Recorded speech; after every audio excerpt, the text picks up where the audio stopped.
visiting my campus. But as the package of Siemens was quite decent only, and my role was also GTE, which is Graduate Trainee Engineer at Siemens. So I didn't settle for it. I kept looking for off campus opportunities as well. And during that time, I also filled up a lot of interviews, get rejections from a lot of companies like Atlassian, Cisco, GS. But finally, I managed to get offers from Amazon and Flipkart. So maybe if you want to know about my each interview experience in detail, then I am also having an YouTube channel named Rapid Syntax. You can check out them there. And I also share DSA solutions there, so you may also want to check out it if you found it helpful. After this, coming to the preparation part, I don't want to keep it a monologue kind of thing, but you can interrupt me anywhere if you want to ask any questions, and we can also take questions at the end. But I want to keep this session engaging. If you have any questions, then you can ask you can interrupt me and ask at that point as well. Okay, so for my detailed preparation journey during college, Excuse me, ma'am. yeah, I would like to say everyone to turn on their cameras. It would be good, yeah, and the session will be interactive. yeah. Yeah, it will be more interactive. We won't feel like we are talking to the screen. It's just like I am giving a monologue in front of a screen. Okay, so I think it's the night time, I think, and people are not willing to come on camera.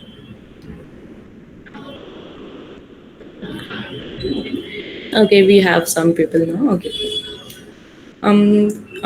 Yeah. So for my detailed preparation journey during college, I get into college in 2020, and I hope you all remember that at that time everything was remote, as that was the COVID time.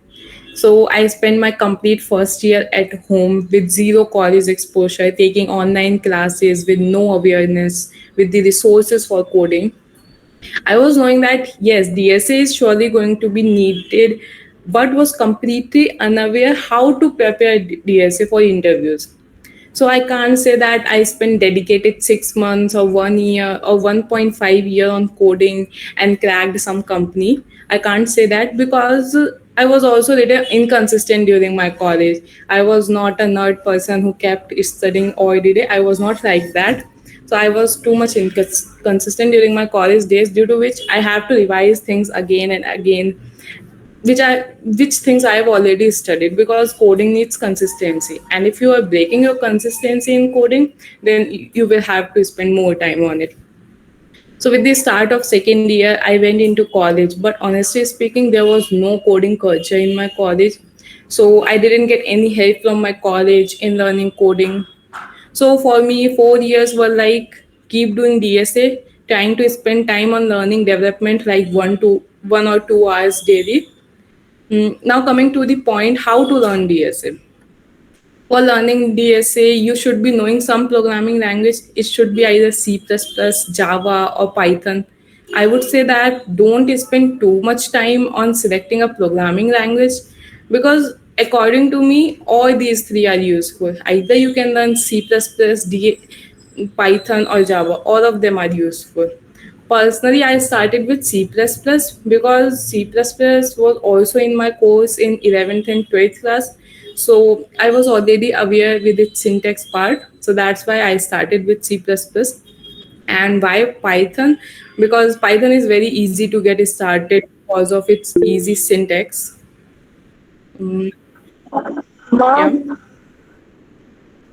ma'am, they say that Python is very easy and it does not build Yeah. concept. So it we can't do competitive coding with that, and it will like create problem during the interview time when they ask about Yeah. the logic and all. So ma'am, I was thinking of starting my DSA journey with Python. But I am very confused because a lot of people are saying that it does not clear the concepts very well, and they ask in the interview about all the DSA Yeah, concepts. Python, in Python there is a lot of abstraction thing, so you don't get to know about the implementation part. But let's say if you're very new to coding, you don't have even no idea about coding, and let's say if you directly jumped to Java, and Java has a, I would say, large syntax as compared to C++. You can also go with C++, but let's say if you're starting with Python for, let's say, 2 to 3 months, then you will get some idea like how things work in coding, how to implement loops, how to implement conditional statements and all. So with Python you will get to know about those things, so that you will not get scared with the DSA part in the initial phases. But with Python there are a lot of other things which you can do, like AI ML part.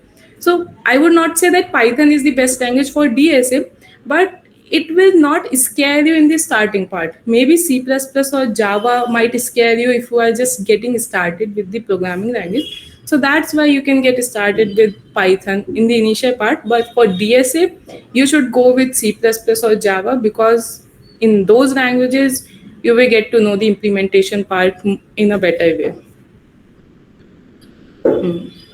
I hope it answers your question. Thank you, ma'am. Uh, Pranjali, I also want to ask. So is there any other raised hand? I can't see it. Yes, Didi, can I ask now? Hello, Yeah, Didi. yeah, Didi, actually, like as you said, Python is a very beginner-friendly language. Also, nowadays, quite many people are suggesting कि Python में libraries होती है और वो काफी easily मतलब solve कर देती है, तो difficult नहीं रहेगा तुम्हें question solve करने के लिए. पर like college में I study in NSUT, so यहाँ पर सारे seniors कह रहे हैं choose either C++ or Java.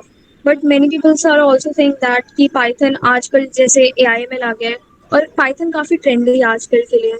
सो आप अभी मतलब एज आप उसी फर्म में हो तो आप क्या सजेस्ट करोगे like if any person is starting from now on DSA start करने का तो अभी उसे कौन सी लैंग्वेज चूज करनी चाहिए? okay. So see, for the DSA part, obviously you should have knowledge of the implementation part. It's not like implementing for loops, conditional statements, and implementing things on a high level will work in the interviews. Because in the interviews they will judge you on your knowledge, like how, whether you know how to implement things in depth or not.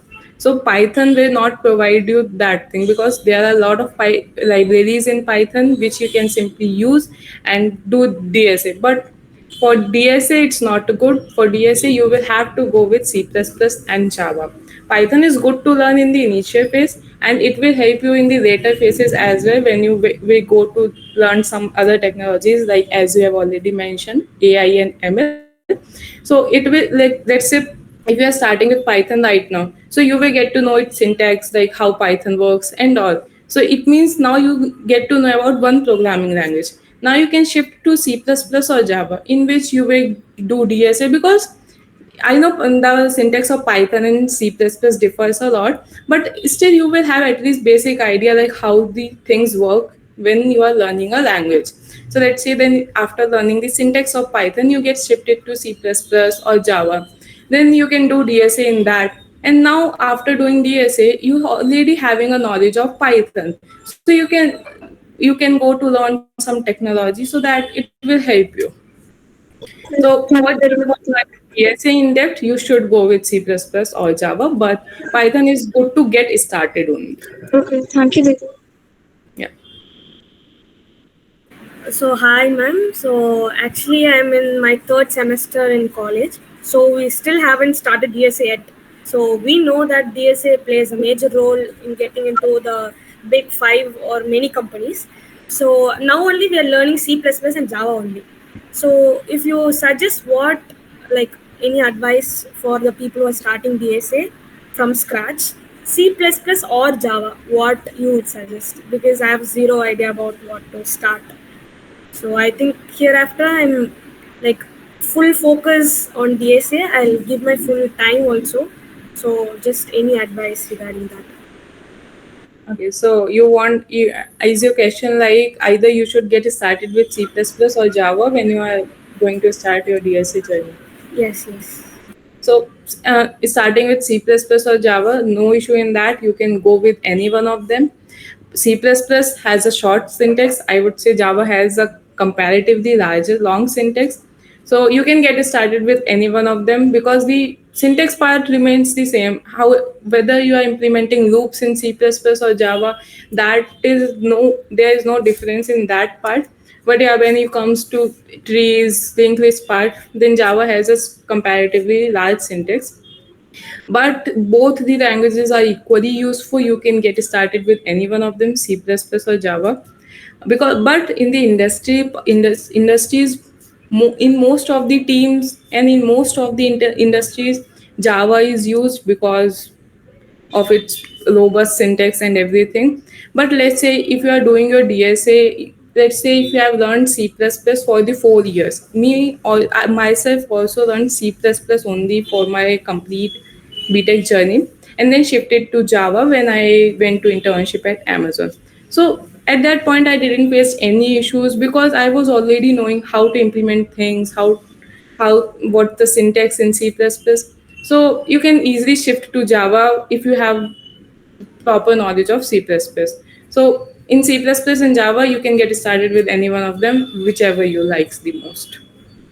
Thank you. But for the easy syntax, if you want to get started, you can go with C++. Thank you. Yeah. Okay. So yeah, so you can learn, and how to from where you can learn these programming languages.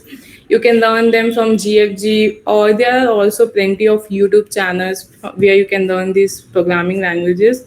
I followed Easy Snippets and Code with Harry during my time, so you might also want to follow them. Yes, the thing is that in our college they're teaching all the programming languages. So from starting, so it started with Python, C, C++, now Java. So I think I have to first choose my language, what I'm comfortable in. So I think that process, because I didn't get to study like one single language for all the 4 years. So I have to think about that and start. So yeah.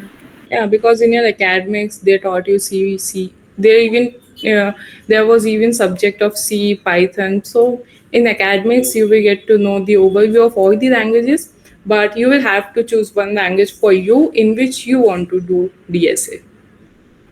Thank you. Yeah. So you can get started with any of these resources. You can follow YouTube channels for learning this language, and you can also practice your language proficiency. Like there was a language proficiency test on HackerRank, so you can give those tests and test your proficiency in the language. And now let's say if you have spent around 1 or 1.5 month on learning language and have good idea of its syntax and everything. So you can move to learning data structures slowly now. Get started with arrays, strings, solve problems around them, and learn how data structures work. Now I personally learned it from the Striver, and you can also follow him for the same.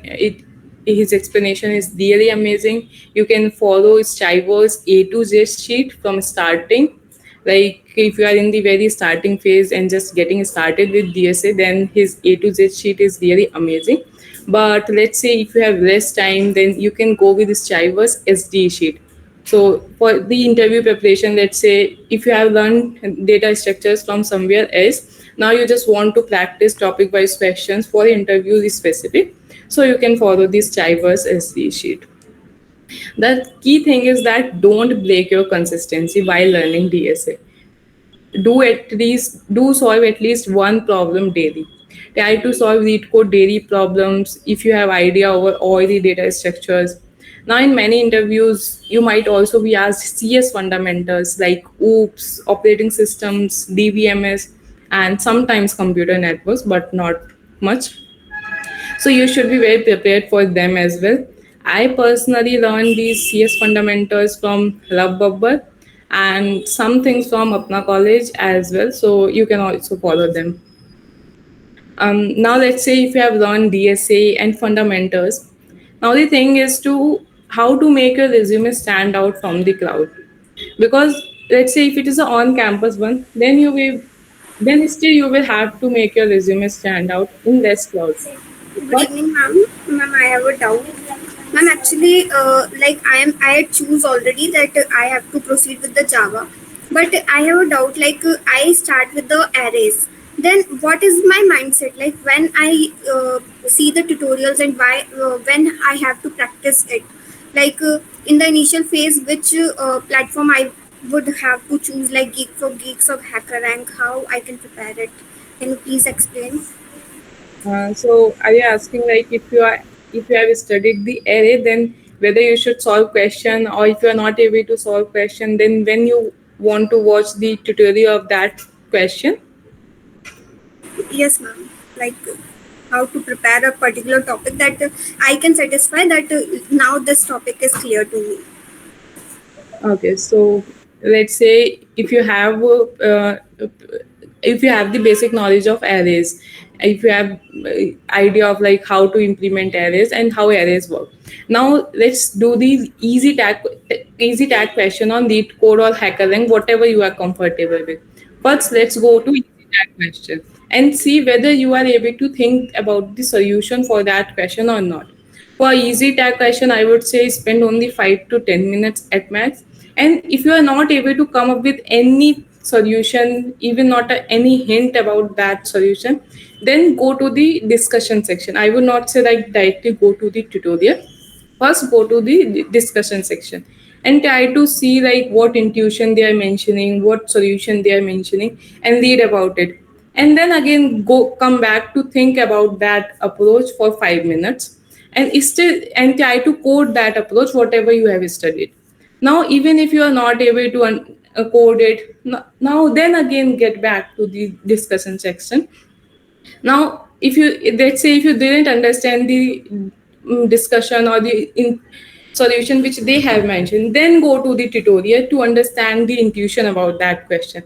My basic motive is to understand the intuition about that question either through the discussion section or some tutorial, and come back again to code that solution. And now try to code that solution for 5 to 10 minutes. Now again if you are not able to do it, now then go back to the video or the discussion section to see its code. So in that way it will help you in increasing your thinking ability. And when you can say that you are done with understanding a topic or not, so let's say if you are at least able to solve easy and medium level questions on lead code. I would not say the all the hard level questions because they are not asked in all the interviews, but you are at least able to solve easy and medium level questions on lead code. Then yeah, you can say that you have done with this topic, you are able to solve questions related to that topic. Okay, thank you, ma'am. Yeah. Okay. I think we can take questions at the end only because it is. I am keep forgetting like where was I? Okay. Okay, so I was talking about if it is an on-campus or off-campus opportunity, then still you will have to make your resume stand out. So let's say if it is an on-campus opportunity, then you will have to make your resume stand out in a less crowd. But if you're going off campus, then you will have to beat a huge crowd. And it will be a cherry on the cake if you're from a tier 3 college like me. So there are majorly two things which can help you make your resume stand out. First is either good internship or good project. For me, it was internship, as I already did internship at Siemens and Outreachy. As it was a huge thing because in Outreachy, I was one of the 63 students selected worldwide. So I think these two tags helped me a lot in getting my resume shortlisted in most of the companies. So now, if you don't have internship and start waiting good projects. If you don't have good internship, I would say start waiting some good projects. You can learn some backend framework, Merge stack, or if you're interested in data analytics or AI ML, you can learn any of these technologies and try to build project which can solve some real life problem. It might be very small, but if it has some real impact, then it will be very good for your resume.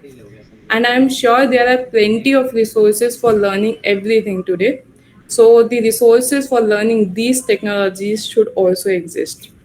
I might not sure for all of them as I haven't explored all of them, but for the development part, I took one Udemy course, and yeah, it was good one and some random YouTube tutorials and stuff. And but to try to build some project which have some real impact. Just don't build a to-do application or something. Try to build some project which have some real impact. It might be very small. There you should not, you don't need to do anything much big for your projects, but yeah, try to think of some real life project. And one more thing which might really help in your resume stand out is as most of the audience are girls and I am also a girl, so there are a lot of girl specific opportunities in which you can take part. I am not saying that you will be able to clear all of them, but like if you go through one or two rounds of them, then you can add those certifications in your resume. There are a lot of programs like Flipkart Runaway, Uber Sheepless Plus, Google V, Amazon Hackon is open for all, and Walmart Code Horse, BNY Code Melon, and JPMC Code for Good, etc. So there are a lot of girl specific opportunities, so do take part in them. Honestly speaking, I was unaware about these during my college, but they are really helpful, and I would say they are the easiest way of getting into these companies.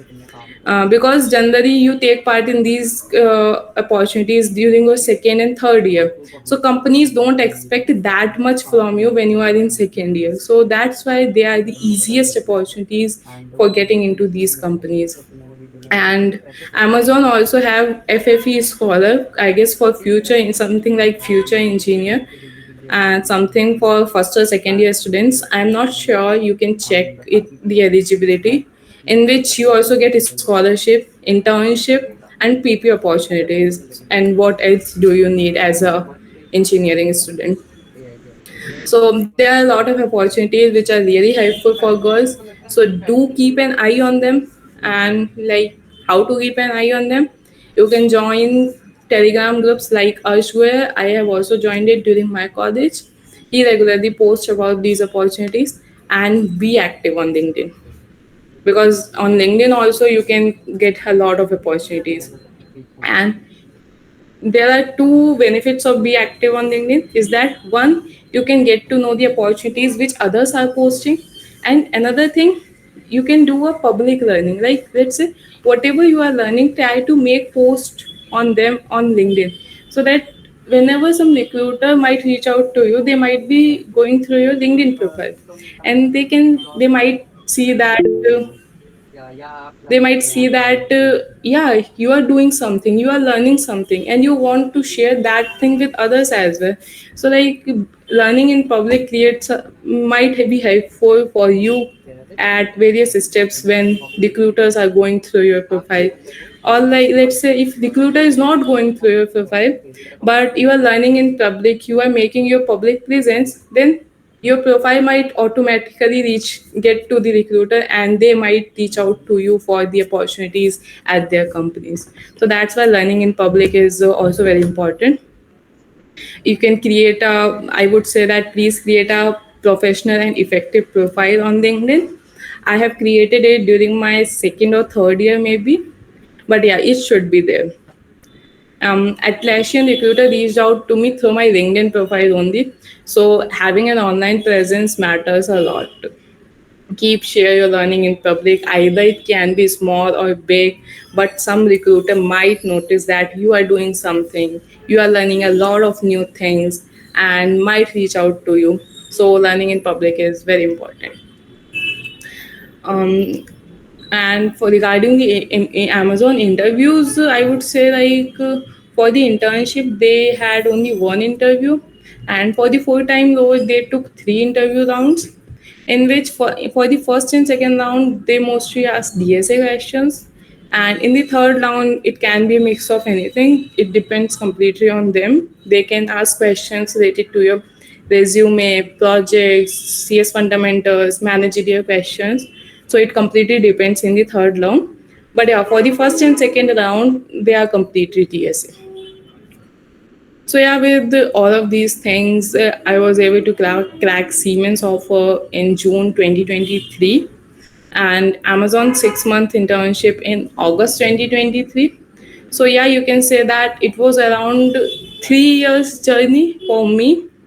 But yeah, after this, I also didn't stop doing DSA as I was not having any full time offer from Amazon. So that's why I mentioned that consistency is very important. I tried to be consistent during my internship as well, because of which I was able to crack Flipkart interview in May 2024 and joined Flipkart in July 2024.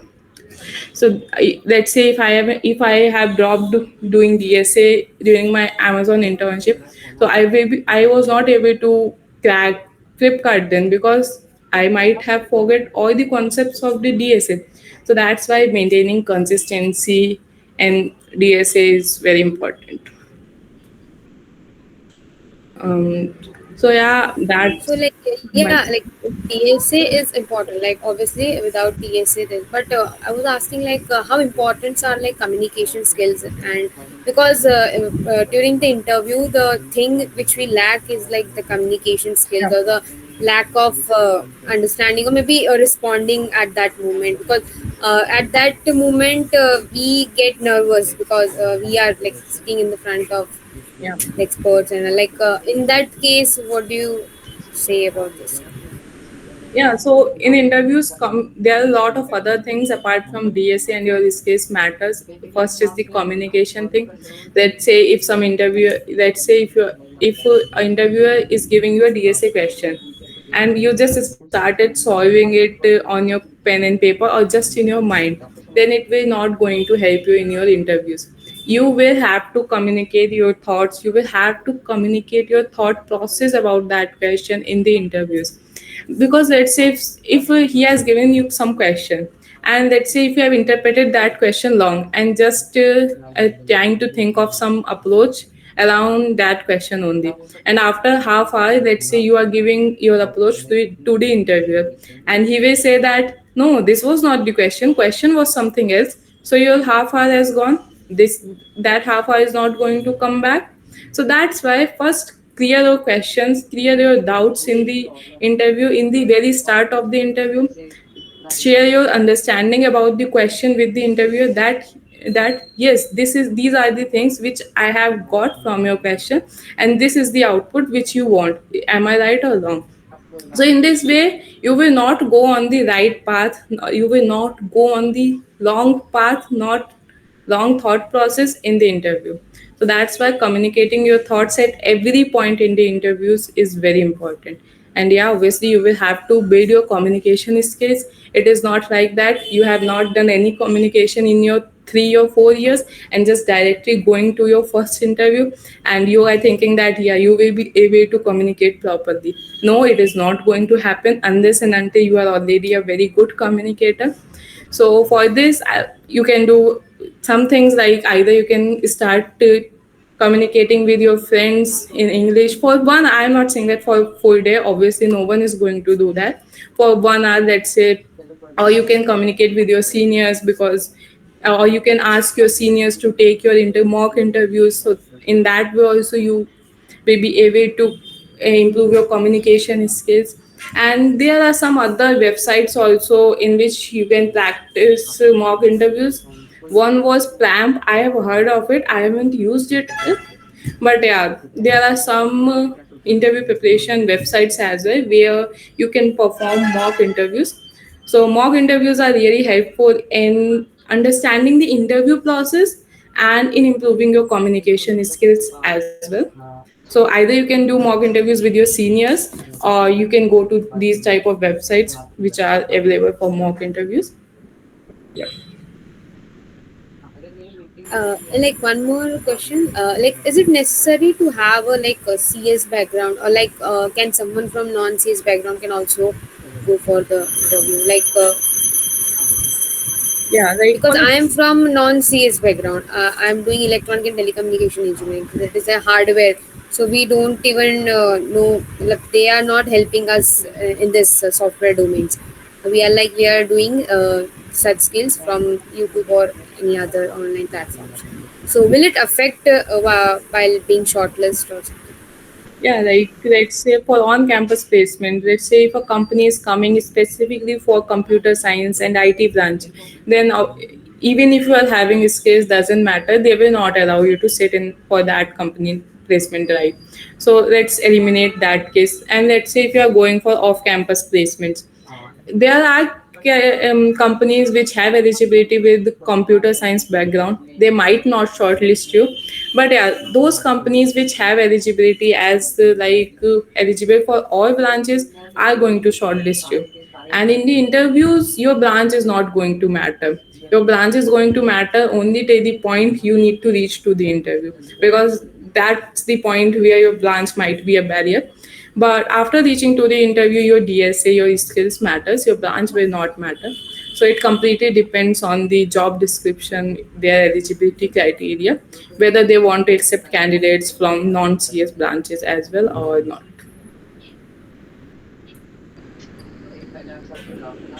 Thank you.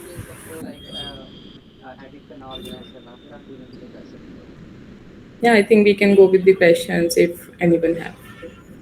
The I would like to ask you, Your voice is echoing.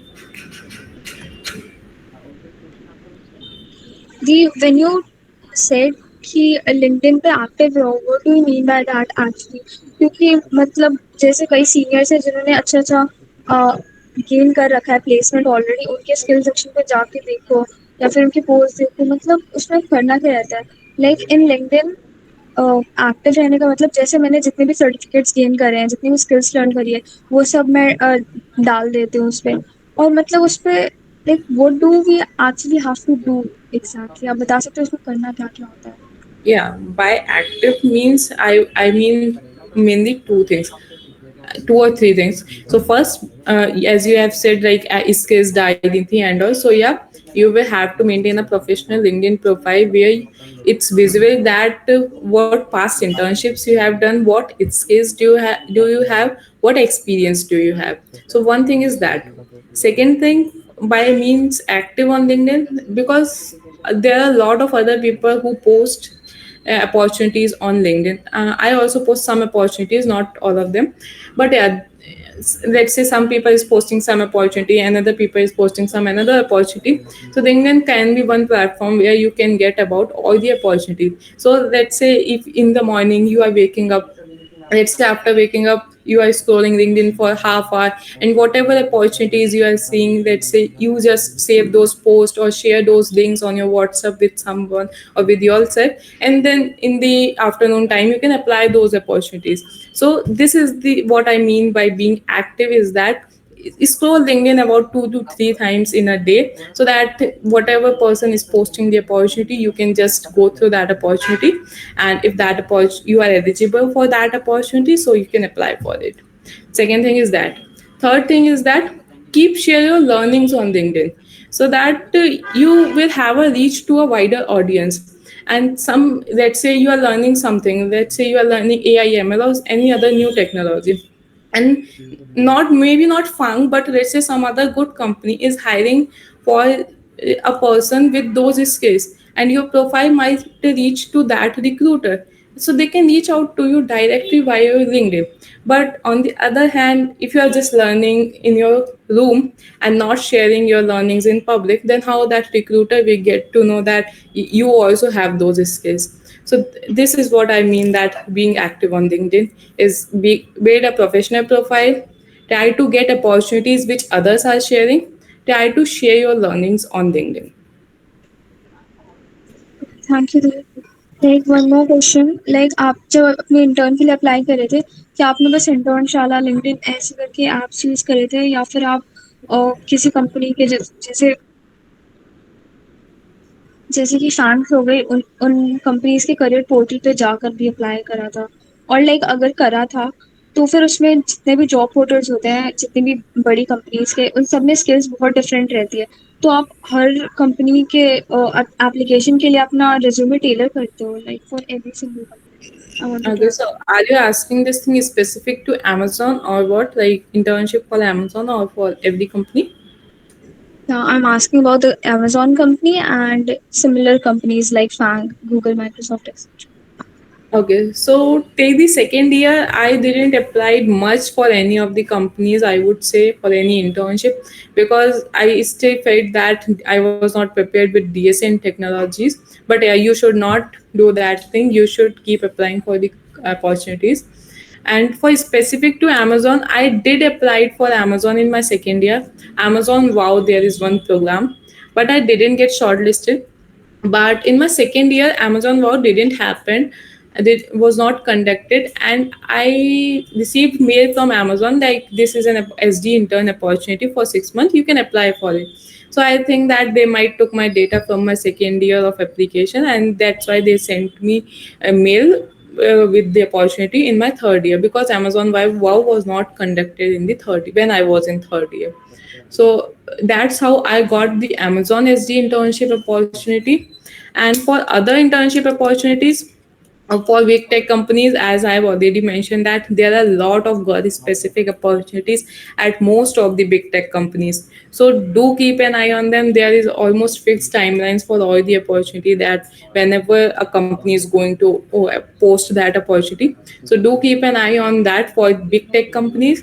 And for startups or something, there is one website called Qubit on which I used to apply, and I have heard that in Internshara and Angel Talent, I'm not sure that people really get opportunities from there, but yeah, you might want to try them. But yeah, in my personal connections, people got a internships from Qubit, so you can follow Qubit for startups. And LinkedIn तो है ही, LinkedIn पे startups की भी opportunities आती हैं. So if when you apply for from that Qubit app, do you tailor your resume every single time, like Yes. according to the? Okay, so for software developer, like there might be an opportunity for front end, there might be an opportunity for back end, or there might be an opportunity for full stack. So they very less companies are there which will hire a back end person for the front back, which will shortlist a back end resume for the front end role. There are very less companies. So let's say if you are having only front end skills, then you are not having any back end skills, then obviously you will not be able to cope up with that startup culture as soon as possible. So, and if you're already having front end and back end opportunity, back end skills, so you can add both of them. So front end in your resume will get shortlisted in the front end opportunity and in the back end opportunity as well. And this front end, back end, and full stack thing is there in the case of startups only. So whatever skills you have, you should apply to that specific opportunity only. And for the big tech companies, there are not much like front end and back end kind of. There are like software development engineer where they mostly ask you have proficiency with one programming language or something like that. So for big tech companies, you should not need to tailor your resume every time. But yeah, for the startups, if you are going for front end, back end, full stack role, then you should tailor your resume in that way. And if you have already all these skills, so you can mention all of them. So your resume will get shortlisted in front end, back end, and full stack as well. Think one more thing. Like कई लोग होते हैं जिन्होंने LinkedIn पे अपनी 30-40 skills लगा रखी है, even if like 4 of the skills mean the same thing, like about communication they add vocal communication, written communication, everything.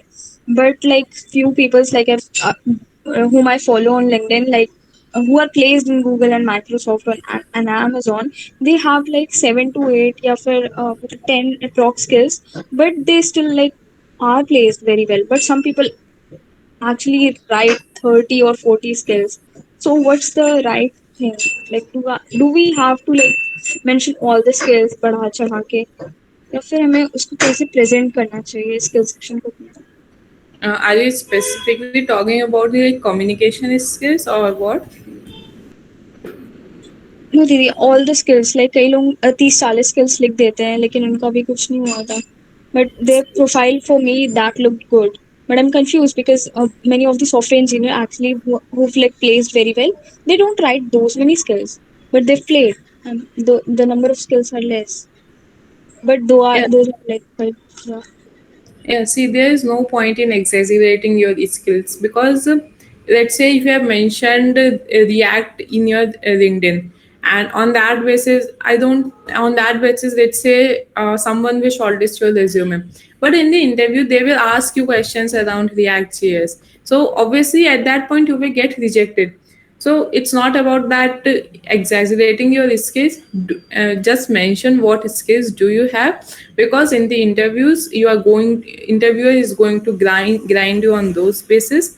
So don't just bluff any time in the interview, because interviewer is someone, an experienced person, not someone like 1 or 2 months.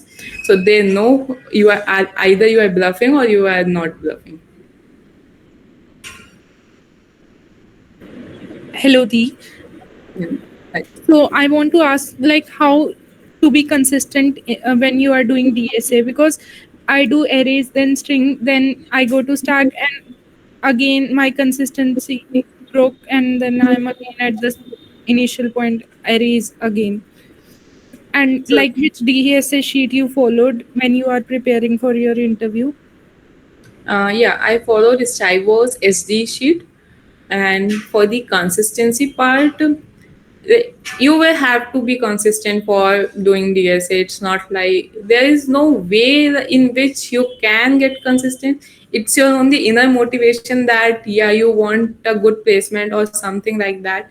So I like, let's say if you don't have time due to some college activities someday, so just try to do at least one question that day. Let's say what question, it can be your lead code daily problem. So just try to do at least one question on the days where you don't have time, where you don't have academic, where you have so much academic work. So try to do at least one question on that day. And for the other days, please don't procrastinate yourself, like I will do it tomorrow, I will do it tomorrow, because tomorrow is never going to come. So you will have to be consistent in DSA. There is no strategy in which you can be consistent. This is just your inner motivation which can make you consistent in DSA. Okay, thank you, Dee. Ma'am, till what extent GitHub matters in our resume? Okay, so I personally I don't have much good GitHub profile. So let's say if you have a good DSS skills, good communication skills, and they don't and the opportunity which you are going for doesn't want too much of development work or something. And let's say you are going for some good tech companies, top tech companies. So they generally ask DSA in your interviews. They don't judge you on the basis of your GitHub profiles, because on the basis of DSA, they are able to judge your problem solving skills. So for the top tech companies, GitHub doesn't matters a lot. But if you are going for some startups, then I don't think all the startups ask DSA only. They also ask questions related to development technologies on which they are working. And if you are not able to answer those questions, then you will not get hired. And let's say if you know those technologies, then obviously you are going to have a good GitHub profile, because you have worked on those technologies, you have worked on those projects. So GitHub profile, your projects matters more in the case of startups. It matters in the case of top tech companies at the point of your resume shortlisting. Because if you don't have good GitHub profile, it means you are not having good projects. So at that point, your resume might not get shortlisted. But in the interviews of top tech companies, your GitHub doesn't matters a lot. So, if we don't have a good GitHub profile and we still keep it in the resume, then will it affect for the big tech companies? No, it will not have effective. Like, let's say if you are having some good internship experience, then they might select you on that basis. But let's say if you are neither having good internships nor having any good projects, it means you are not having good profile. So on what basis they will be able to judge your skills? But yeah, you can keep it in your resume, but either you should have a good internship or you should have good projects, and having both of them is really good. Okay, thank you. Hello, hello, Ma'am, ma'am. Yeah.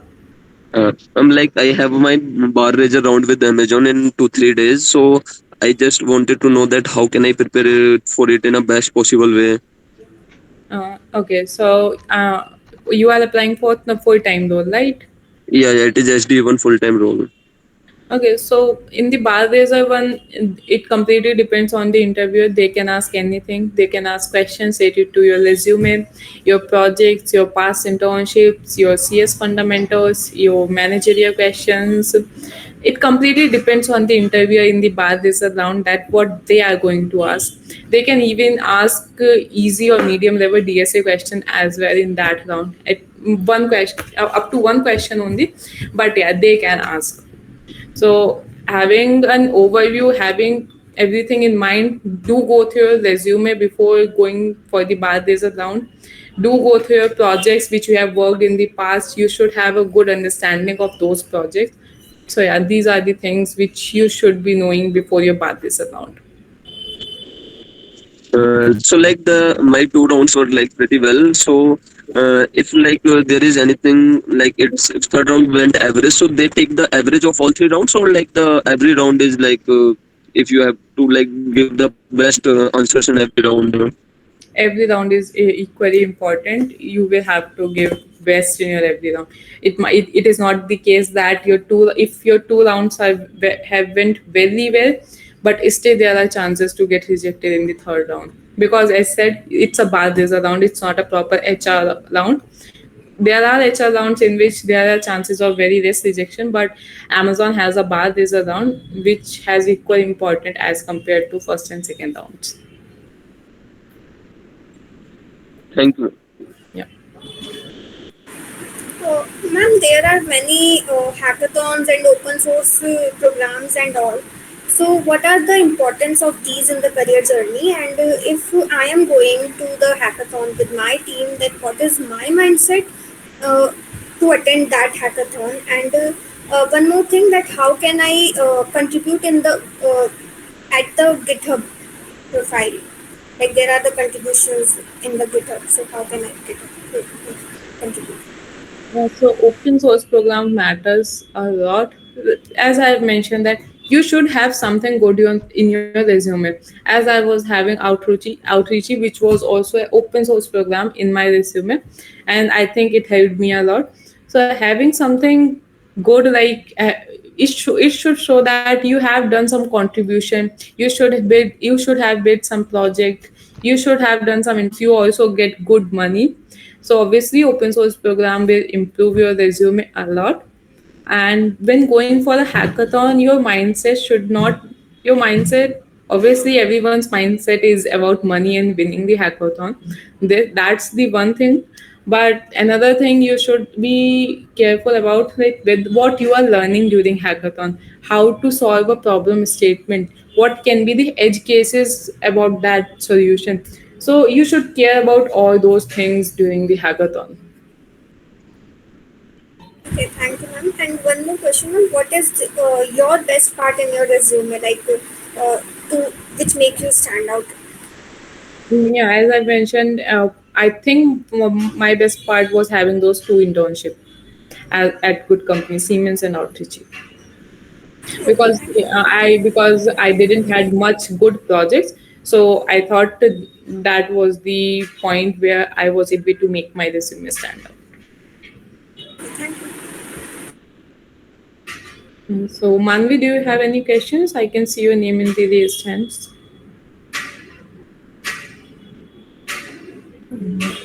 Okay, so maybe Devashmita Mahapatra, do you have any questions? Okay, Prerna. Yes, the I want to ask, like, पूरी journey में like अगर आपने DSA कर लिया, MERN stack कर लिया, like what I am following DSA MERN stack and made 2 projects on that, उसके बाद अगर आपने एक इंटर्न कर ली like minimum I am saying, तो इज इट इनफ या फिर इसके बाद हैकेथॉन्स और जितने भी लीड कोर्स और जीएफजी के स्कोर्स रहते हैं, स्ट्रीक्स रहती हैं, वो भी मैटर करता है। Like what's the bare minimum और आपको क्या क्या करना चाहिए एक उस पोजीशन पे आने के लिए जब आप कह सकते हो yes I am ready for the placement, like what exactly do you have to do? Yeah, if you talk about bare minimum, then you should have one internship and two good projects, or you can say two internship, one medium level project, something like that. So that's the bare minimum criteria, and on top of that, you can have any number of things. Either if you have hackathons or anything, obviously that will add some cherry on your resume only. But the bare minimum thing is either having one good internship and two projects, or having two internships and one medium level project. Okay, thank you very much. Yeah. Yeah. Prerna, do you have any questions? No, ma'am. Okay, so I can see your hands in the raised hands. Ma'am, there is one doubt. Okay. Yeah. Ma'am, I'm a beginner in DSA and currently learning it using C++. I often hear people recommending platforms like LeetCode and Geeks for Geeks, etc. for the practice. So my question is, should I start practicing on these platforms right now as a beginner, or should I wait until I've covered more DSA topics? And if I should start right now, could you please suggest me how and where exactly I should begin? Yeah, so let's say if you have learned the basic concepts of array, then you should not wait for learning the concepts of strings, linked list, and all. You should first go with the questions of arrays, strings, because if you just keep learning concepts and if you just keep watching tutorials, then this thing will never going to help you in learning DSA, in building your problem solving skills. So whenever you are learning the basic concepts of any DSA topic, then first go through its questions. And for going through the questions, let's say if you are learning a programming language, let's say if you are learning its syntax and everything, then you can solve questions on HackerRank. But now you have started going through the DSA part, you have started learning the concepts of arrays, strings, then you can, I think you should get started solving question on LeetCode, because LeetCode is a good platform for the DSA questions. But yeah, you should not wait. You should not wait for learning all the concepts and then solving the questions. You should keep solving the questions along with your learnings. Okay, thank you, ma'am. Hello. Hi, ma'am. Yeah. Can we first do the question in the raised hands? Then we will go ahead. And we are also on time.